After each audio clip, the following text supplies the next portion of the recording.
제가 어렸을 때 그 중고등학교 시절에는 교회에서 뜨겁게 기도하시는 어른들의 모습을 많이 보았습니다. 밤이 되면 집에서의 편안한 잠자리를 포기하고 교회에 가서 기도하시다가 의자에 엎드려 쪽잠을 잔 후에 새벽 기도를 마치고 집에 돌아와서 일하러 나가셨습니다. 시간이 나면 기도원에 가서 산에 올라가 밤새도록 가정과 교회와 나라를 위해 기도했습니다. 그러한 모습과 환경 속에 자라면서 자연스럽게 기도의 중요성을 배웠고 또 기도하는 삶을 살아왔습니다. 그런데 지금 우리들의 모습 가운데 안타까운 것은 그런 뜨겁고 간절한 기도가 사라져 간다는 것입니다.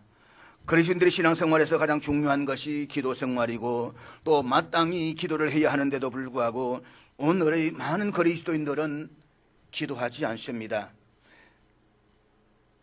이러다가는 다음 세대에 기도가 죽어버릴지도 모른다는 위기감마저 느끼게 됩니다. 사랑하는 여러분, 하나님의 능력과 은혜를 전적으로 신뢰하고 구하는 것이 기도입니다. 그런 점에서 기도는 믿음의 신실한 자기 고백이요 표현입니다.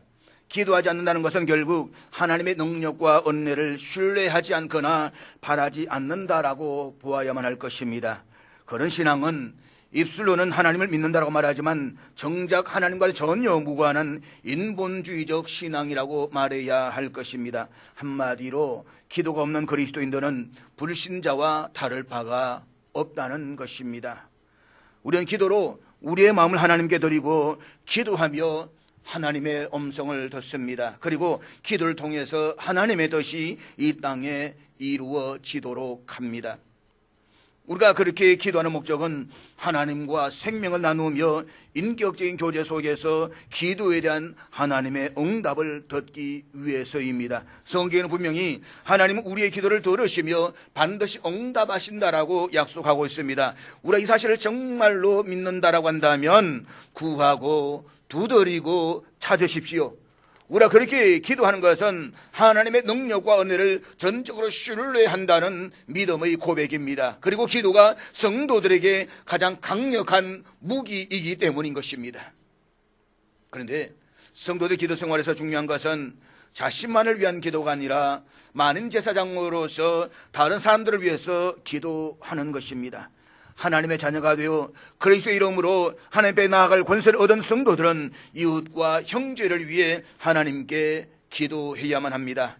이웃과 형제를 위한 기도는 해도 좋고 안 해도 좋은 것이 아니라 성도라면 반드시 해야 하는 사명이자 특권입니다. 그렇습니다. 우리는 보잘것없지만 예수 그리스도의 이름으로 이웃과 형제, 나아가 나라와 민족과 열방을 위해서 기도할 권세가 있습니다.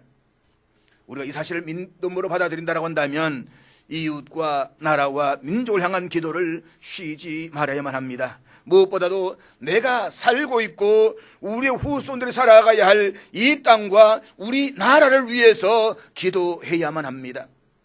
저는 요즘 우리나라 처한 현실을 생각하면 가슴이 답답하고 숨이 막힐 때가 있습니다.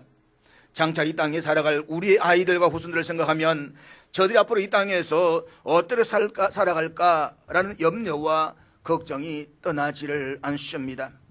중국의 위대한 역사가 사마천은 지난 일을 기술하여 다가올 일을 안다라고 말했습니다. 지난 일을 기술하여 다가올 일을 안다. 과거 속에 미래가 있다는 것입니다. 지나간 과거를 들여다보면 다가올 미래를 볼 수가 있다는 것입니다. 그래서 역사는 현재를 비추는 거울이고 미래의 길을 제시하는 나침반이라고 했습니다.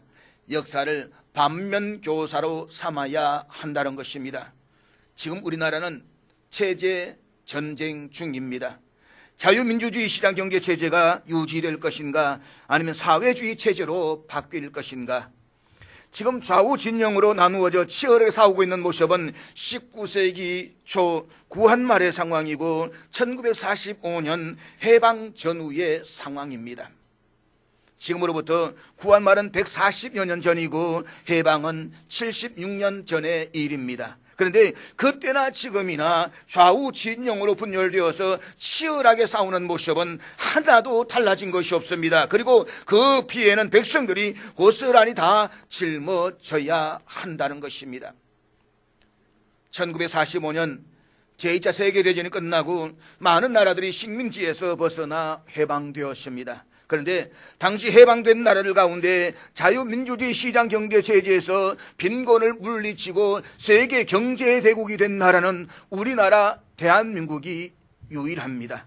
지난 7월 10일에는 세계 유엔 무역개발회의가 우리나라의 지위를 개발도상국에서 선진국 그룹으로 변경했습니다. 이제 우리는 개발도상국가가 아니라 선진국 국가입니다.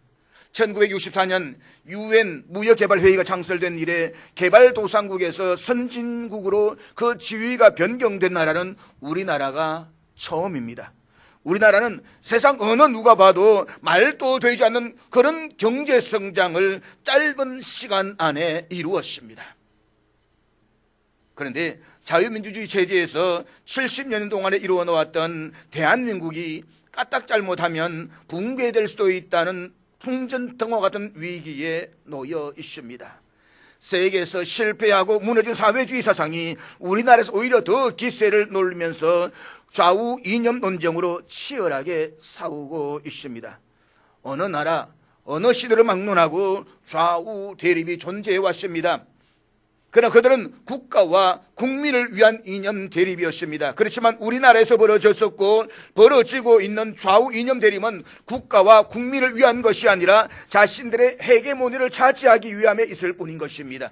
그것을 위해서 저들은 대한민국이라는 배가 가라앉든지 말든지 파선하든지 말든지 상관하지 않고 끝이 없는 싸움을 하고 있습니다.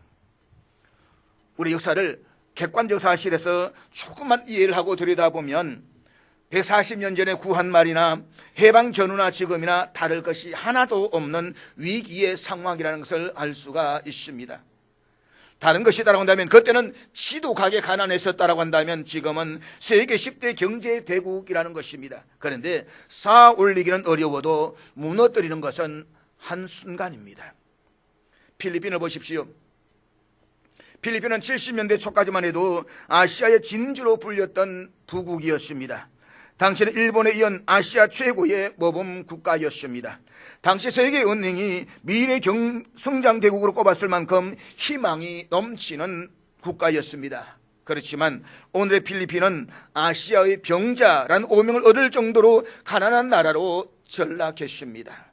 그 이유를 전문가들은 오랫동안 이어져온 정치인들의 부정부패와 국민들의 애국심 부족 등을 지적하고 있습니다. 결국 국가 경제를 이렇게 세우는 데는 오랜 시간이 걸리지만 무너뜨리는 것은 한순간이라는 것을 여실히 보여주고 있습니다. 우리나라라고 결코 예외일 수는 없습니다. 우리의 부모님 세대가 먹고 싶은 것을 참아가면서 허리띠를 졸라매고 이렇게 세웠던 경제를 우리의 세대가 다 무너뜨릴 수 있습니다. 그러므로 믿음의 성도들인 우리는 생명을 거는 자세로 나라를 위해서 기도해야만 합니다. 지금이야말로 역사의식을 가지고 우리나라, 우리의 후손들이 살아가야 할 대한민국을 위해서 부르짖어 기도하는 사람들이 절대적으로 필요한 것입니다. 성경에는 나라와 동족을 위해서 자신을 내어놓고 기도했던 많은 사람들이 있습니다. 대표적으로 모세는 이스라엘 백성들이 금송아지를 만들어서 하나님을 노엽게 하고 하나님의 진노가 임하게 되자 주의 기록하신 책에서 자신의 이름이 지워지는 한이 있더라도 그 백성들의 죄를 용서해달라고 기도했습니다. 예레미야는 이스라엘 백성들의 죄로 말미암아서 망해가는 조국의 구원을 위해서 눈이 헤어질 정도로 울면서 기도했습니다. 사도 바울은 자신의 민족인 이스라엘 백성들이 그리스도를 믿고 구원받을 수만 있다고 한다면 자신은 저주를 받아 그리스도에게서 끊어질지라도 여한이 없다라고 기도했습니다. 한마디로 하나님 앞에서 참된 그리스도인들은 진정한 애국자입니다. 그들은 나라와 민족을 위해서 몸을 바쳐 기도했던 사람들입니다. 오늘 본문에도 절체절명한 나라의 위기 앞에서 하나님 앞에 나아가 기도하는 한 사람의 모습을 볼 수가 있습니다. 바로 남유다의 제4대 왕이었던 여호사밧입니다. 여호사밧은 다윗처럼 믿음이 좋은 왕이었습니다. 그는 통치 초기에 국방을 강화하고 종교개혁을 단행하여서 우상과 관련된 상담들을 제거했습니다. 뿐만 아니라 각 지역으로 레위인들을 보내서 백성들에게 율법을 가르쳤습니다. 그 결과 역대기 저자는 여호와께서 여호사밧과 함께 하셨고 나를 그의 손에 견고하게 하셨다라고 말씀을 하고 있습니다. 그리고 여호사밧이 통치하던 남유다는 솔로몬 이후에 최고 전성기를 누렸습니다. 그럼에 불구하고 솔로몬 이후에 분열되었던 당시의 남유다는 북이스라엘에 비해서 모든 면에서 약했습니다. 그래서 여호사밧은 자신의 아들을 북이스라엘 아합의 딸과 정략 결혼시켜서 사돈 관계가 되고 서로가 군사 동맹을 맺었습니다.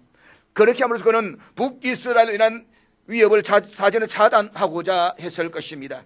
그런데 우리가 잘 알듯이 아합은 북이스라엘 역대 왕들 가운데 가장 악한 왕이었습니다. 그의 아내는 더 악한 이시성의 세벨이었습니다. 우리 이시는 아니고요. 그리고 여호사밧은 북이스라엘 아합 왕과 정략적인 결혼을 통해서 군사적 동맹을 맺었습니다. 그리고 아합의 요청으로 북이스라엘과 연합하여서 아람의 길르앗 라못을 치려고 했다가 참패를 당하고 자신은 겨우 살아서 예루살렘 궁으로 돌아옵니다. 그때 그는 선견자 예후로부터 왕은 악한 자를 돕고 여호와를 미워하는 자를 사랑하는 것이 옳다고 생각하십니까? 라는 강한 책망을 듣게 됩니다. 이 책망을 듣고 난 이후에 여호사밧은 분노하거나 원망하지 않고 겸손하게 회개하고 백성들을 하나님 앞에 바로 서게 하기 위해서 최선의 노력을 다했습니다. 그는 2차 종교개혁을 통해서 왕궁에만 있지 않고 전국을 순행하면서 직접 백성들을 찾아다니면서 그들로 하여금 하나님께로 돌아오게 했습니다. 남유다의 주요 성읍마다 재판관을 세우고 사법제도를 정비하는 등 내치에 전념했습니다. 그 결과 남유다는 하나님의 축복을 받아서 역대 이래로 가장 강성해질 수가 있었습니다. 이보다 더 좋을 수가 없습니다. 그런데 바로 그때 국가적으로 심각한 위기의 사건이 터졌습니다. 오늘 본문 앞에 있는 20장 1절 말씀인데 우리 20장 1절 다 같이 읽도록하겠습니다. 그 후에 모압 자손과 암몬 자손들이 마온 사람들과 함께 와서 여호사밧을 치고자 한지라. 경제가 성장하고 나라가 평안하고 모든 것들이 잘 되어가면서 이것만 좋아라 라고 하는 그 시기에 모압과 암몬 그리고 마온 사람들이 연합군을 형성해서 이 조그만 남유다를 쳐들어온 것입니다. 여기서 마온은 에서의 후손들인 에돔 사람들을 말합니다. 이들은 다윗 시대 정복되어서 이스라엘을 섬기는 조공국으로 있었습니다. 그런데 아합이 죽고 북이스라엘이 쇠퇴하자 이들 세 민족이 독립을 선언하고 연합해서 약체로 보이는 유다를 쳐들어온 것입니다. 한마디로 여호사밧과 남유다는 심대한 위기에 직면한 것입니다. 이들 연합군들이 쳐들어왔다는 보고를 받은 여호사밧의 1차적인 반응은 두려움이었습니다. 그런데 여호사밧은 계속해서 두려움에 사로잡혀 있지는 않았습니다. 그는 그 소식을 듣자마자 즉각적으로 하나님 앞에 나아가 기도했습니다. 그는 이전에 아합과 군사적 동맹을 맺음으로써 국가의 위기를 차단해보려고 했던 그런 정치적 타협이나 인간적인 방법이 아니라 하나님께 항복하듯이 납작 엎드렸습니다. 왜냐하면 그것만이 남유다가 구원을 받고 자신이 사는 유일한 길임을 알았기 때문입니다. 그렇다면 나라의 심대한 위기 앞에서 여호사밧이 드렸던 기도의 특징은 무엇일까요? 그리고 우리가 대한민국이 직면한 이 현실의 위기를 놓고 하나님 앞에서 어떤 기도를 드려야만 할까요? 첫째로 하나님의 권세와 능력을 의지하고 기도했습니다. 오늘 본문 6절 말씀인데 우리 6절 다 같이 읽겠습니다. 이르되 우리 조상들의 하나님 여호와여 주는 하늘에서 하나님이 아니시니까 이방 사람들의 모든 나라를 다스리지 아니하시나이까 주의 손에 권세와 능력이 싸우니 능히 주와 맞설 사람이 없나이다. 여호사밧은 위기에 처한 나라의 문제를 놓고 기도하기에 앞서 먼저 기도의 대상을 부르고 있습니다. 우리가 기도할 때에 누구에게 기도하느냐라는 기도의 대상은 참으로 중요합니다. 이방인들이 하는 기도의 대상은 그들의 필요에 의해서 가공되고 만들어진 것이기 때문에 본래 존재하지도 않습니다. 따라서 그들의 기도는 있지도 않은 대상에 올려지는 것이기 때문에 허무하고 무익한 것입니다. 그렇지만 우리가 드리는 기도는 그 대상이 너무나도 분명합니다. 바로 하늘에 계신 우리 아버지이십니다. 오늘 본문에서 여호사밧이 드렸던 기도의 대상도 하늘에서 하나님이라고 했습니다. 다시 말해서 하늘에 계시는 하나님이시라는 말입니다. 이것은 하나님께서 하늘에만 계신다거나 하늘의 일만 하신다는 그런 표현이 아니라 실로 하나님께서는 세상 일뿐만 아니라 하늘의 일까지 다스리시는 전능하신 분이심을 나타내는 표현입니다. 즉 하늘의 일도 주관하시는 하나님이신데 세상 일이야 말할 것도 없다는 것입니다. 특별히 세상에 대한 하나님의 주권은 이방 사람들의 모든 나라를 다스리지 아니하시나이까 라는 고백에서도 그대로 드러나고 있습니다. 그러니까 하나님은 단순히 이스라엘이라는 한 민족을 다스리시는 지역의 신이 아니라 모든 나라와 모든 민족을 다스리시는 만유의 주시라는 것입니다. 그리고 세상의 모든 신은 헛것이고 오직 하나님만이 유일한 참신이심을 고백하는 것이라고 말할 수 있습니다. 따라서 여호사밧은 모든 민족과 열방의 흥망성쇠를 결정하시는 전능하신 하나님 앞에 나아가 도우심을 요청하고 있는 것입니다. 그런데 여호사밧은 열방을 통치하신 하나님에 대해서 이렇게 고백합니다. 주의 손에 권세와 능력이 있사오니. 여기서 강조되고 있는 단어가 권세와 능력입니다. 구약 성경에서 이 권세라는 단어가 하나님의 행동 관련해서 사용되어질 때에는 주로 위기에 처한 자기 백성을 구원하시기 위해서 직접 싸우시는 전사의 하나님이라는 의미를 가지고 있습니다. 따라서 여호사밧의 이 기도는 하나님께서 막강한 권세로 당신의 백성 유다를 침공한 원수들을 대항해서 대신 싸워달라는 요청을 하고 있는 것입니다. 그렇습니다. 권세와 능력이 무한하신 하나님께서는 그의 백성들을 위해서 대신 싸워주시는 분이십니다. 전능하심과 막강한 권세가 있는 하나님께서 싸우시면 누가 감히 맞서 싸울 수가 있겠습니까? 여기 저자가 언급한 것처럼 여호사밧은 군사적으로 매우 강대한 나라를 이루고 있었습니다. 여호사밧 당시에 유다는 주변의 나라들을 두렵게 하였으며 블레셋과 아라비아로부터 조공을 받고 있었습니다. 또한 전국도를 요새화하였으며 곳곳에 국고성을 쌓아서 충분한 양식을 확보하고 있었습니다. 그리고 전쟁에 나가서 싸울 수 있는 용사가 무려 116만 명이나 있었습니다. 그래 불구하고 여호사밧 하나님께 기도합니다. 대적할 능력도 없고 어떻게 할 줄도 알지 못합니다. 대적할 능력도 없고 어떻게 할 줄도 알지 못한다. 뭘 모릅니까?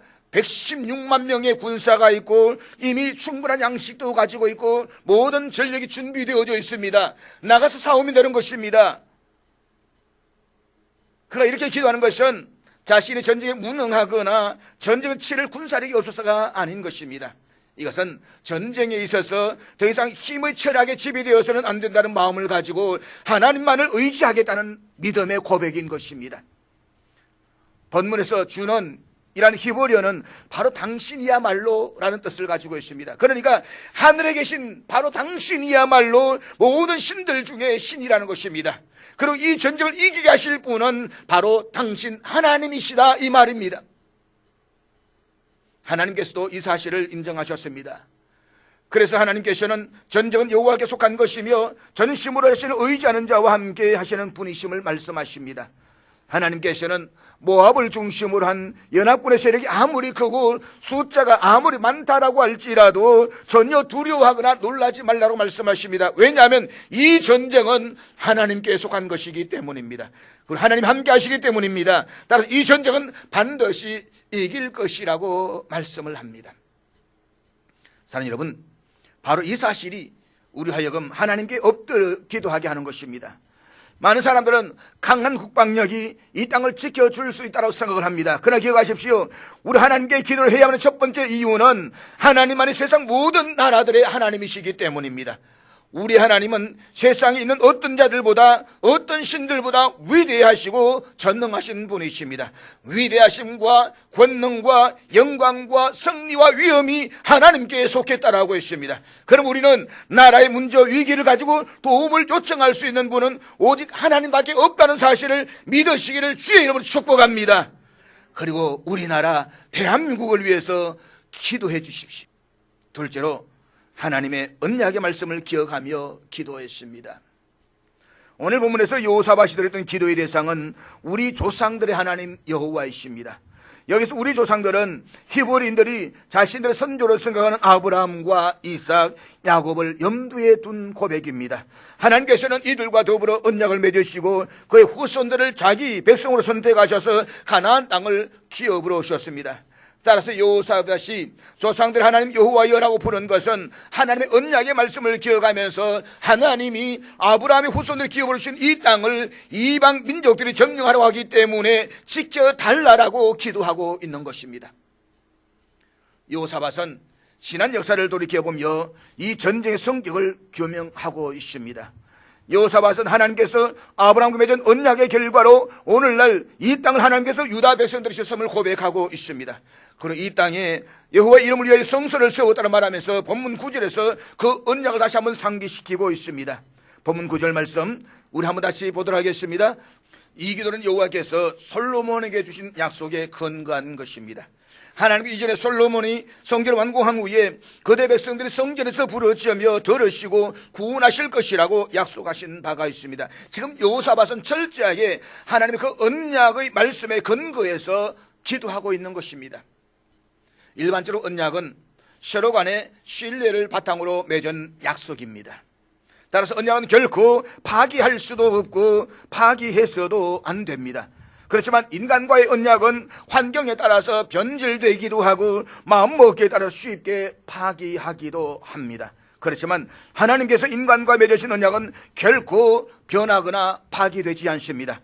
하나님은 사람이 아니시기 때문에 거짓말을 하지 아니하시며 그가 약속하시고 말씀하신 것은 반드시 이루고 실천하십니다. 왜냐하면 하나님은 당신의 말씀에 영원히 신실하신 분이시기 때문입니다.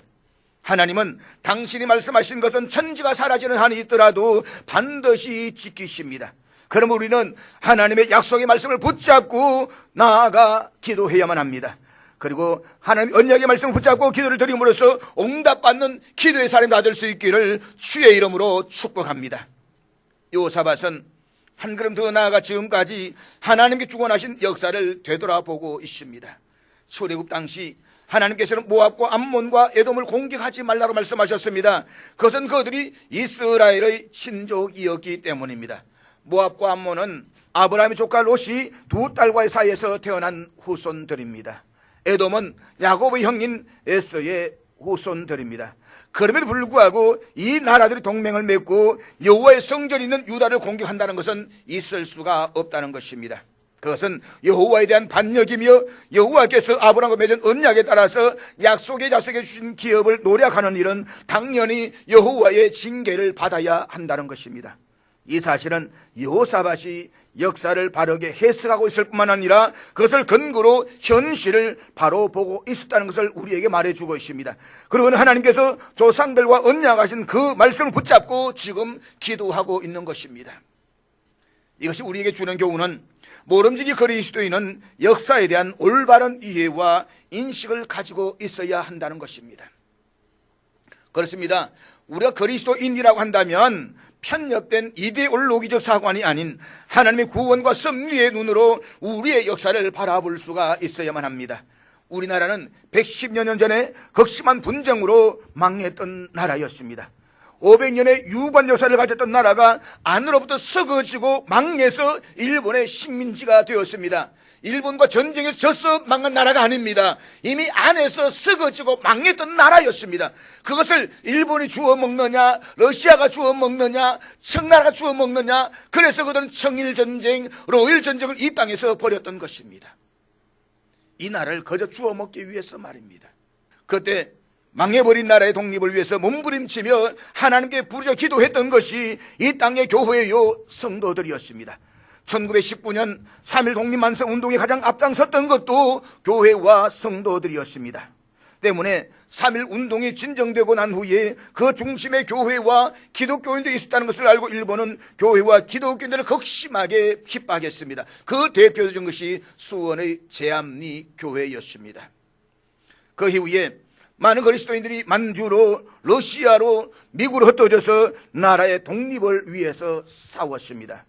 그런데 1920년대 나라의 독립을 위해서 기도하며 마음을 모으고 있던 한국교회를 분열시키고 혼란스럽게 했던 사람들이 있었습니다. 그들은 바로 사회주의에 물든 사람들이었습니다. 그들은 교회에서 교인들을 선동하여서 교회 지도자를 비난하고 한국교회를 아예 말살시키려고 했습니다. 왜냐하면 자신들의 이념을 전파하는데 교회가 걸림돌이 되었기 때문입니다. 해방된 이후 소련의 지원을 받은 김일성을 비롯한 공산주의가 북한을 점령했을 때 가장 먼저 탄압했던 것이 교회와 기독교인들이었습니다. 공산국가를 세우는데 가장 큰 걸림돌이었기 때문입니다. 그래서 북한의 모든 교회는 폐쇄되었고 일부 기독교인들은 신앙의 자유를 찾아서 남쪽으로 내려왔습니다.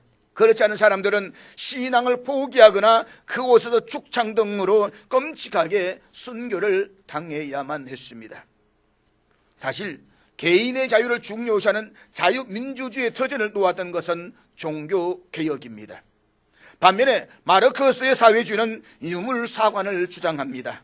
유물사관은 물질이 인간의 중심이라고 하면서 무산자의 혁명이 성공해서 계급 없는 사회가 실현되면 역사는 완공된다라고 주장하는 이론입니다. 따라서 사회주의와 기독교는 결코 공존할 수가 없습니다. 왜냐하면 유물사관을 주장하는 사회주의는 하나님을 인정하지 않기 때문입니다. 한마디로 기독교에서의 가장 큰 적은 사회주의요 공산주의자들입니다. 반면에 사회주의자들에게 가장 큰 적은 교회와 성도들입니다. 그럼에도 불구하고 오늘 많은 그리스도인들이 하나님을 믿는다고 말하면서 아무렇지도 않게 사회주의를 추정하거나 지지하고 있습니다. 이것은 역사에 대한 올바른 이해와 인식을 가지고 있지 못하기 때문입니다. 저들은 사회주의에 대해서 그렇게 심각하게 생각하지는 않습니다. 그런데 사회주의가 되면 전체주의로 들어가게 됩니다. 즉 전체를 위해서 개인이 희생당하는 체제로 들어가게 되는 것입니다. 달리 말하면 정부가 커지고 개인이 축소되는 것입니다. 여기는 개인의 자유가 철저하게 박탈당하는 것입니다. 우리가 멀리 볼 것도 없이 남미의 베네수엘라를 보십시오. 한때 남미의 부국이었던 베네수엘라가 좌파 정부가 들어섰다가 지금은 나라 경제가 완전히 망했습니다. 그 나라 국민 가운데 300만 명 이상이 외국으로 도망을 다니고 세계에서 석유 매장량이 가장 많은데도 불구하고 국민들은 쫄쫄 굶고 아무것도 못하는 비참한 나라가 되고 말았습니다. 베네수엘라나 필리핀 같은 비참한 상태가 우리나라에도 일어나지 말라는 보장은 없습니다. 최근 100년의 세계 역사를 보면 사회주의를 주장했던 나라를 치고 제대로 된 나라가 없습니다. 다 망했습니다. 그런데 그렇게 망한 사회주의 이데올로기를 하나님을 믿는다라고 하는 교회 지도자들과 성도들이 지지하고 있습니다. 우리가 이것을 어떻게 이해를 하고 받아들여야 할 것이요.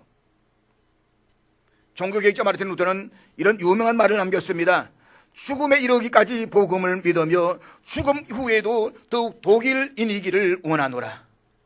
이 말은 자기는 죽어도 그리스도인이고 또한 죽어도 독일인이라는 것입니다. 그렇습니다. 우리는 한국인으로서 예수 그리스도를 믿는 것입니다. 그러므로 내가 그리스도인이라는 자존심을 가지고 죽음으로써 하나님 앞에 참된 신앙을 지키고 한국인이라는 자긍심을 가지고 나라와 민족을 사랑해야만 합니다.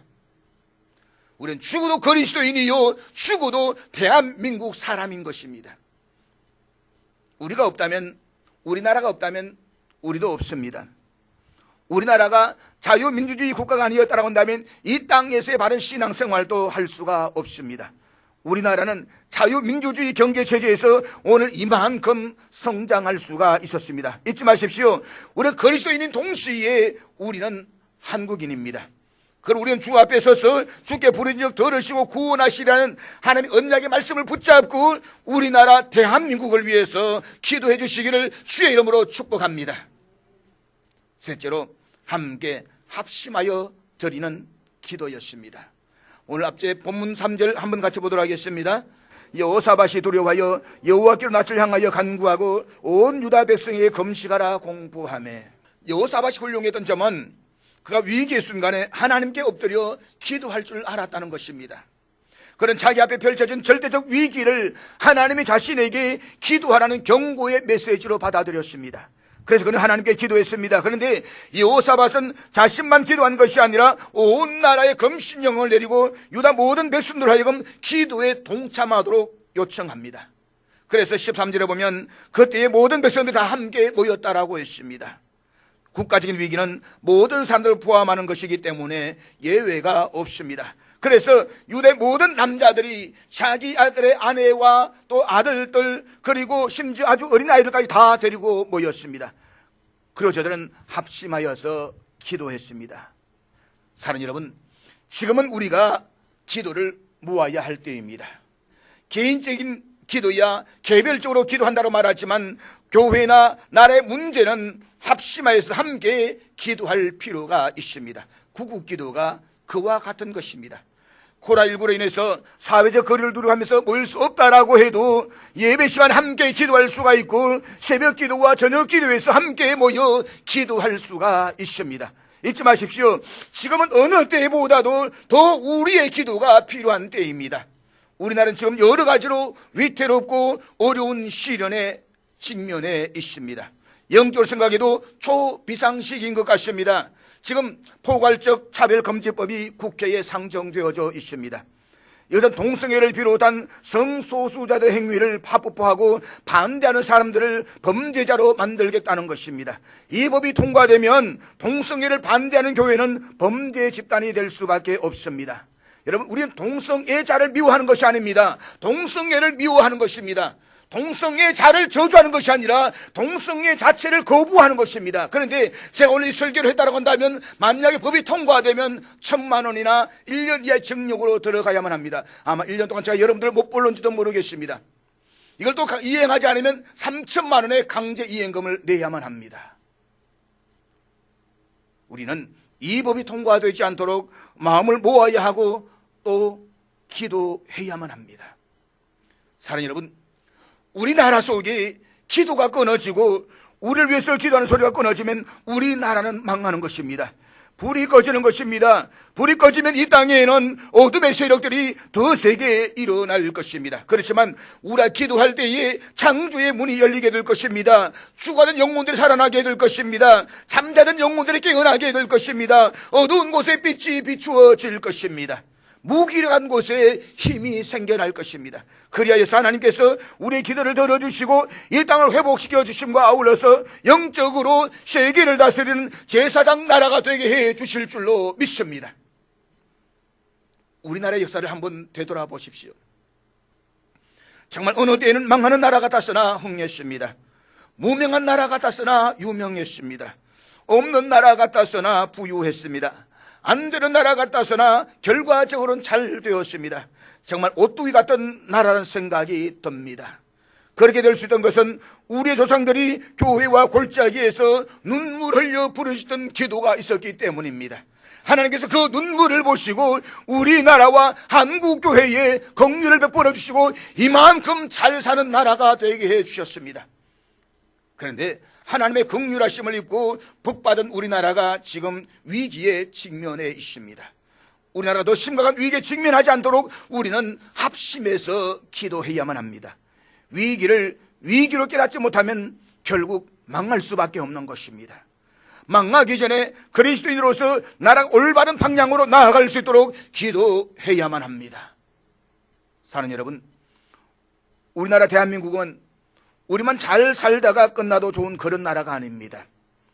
우리의 자녀들과 그 자녀들의 자녀들이 평화를 누리며 대대로 살아가야 할 나라입니다.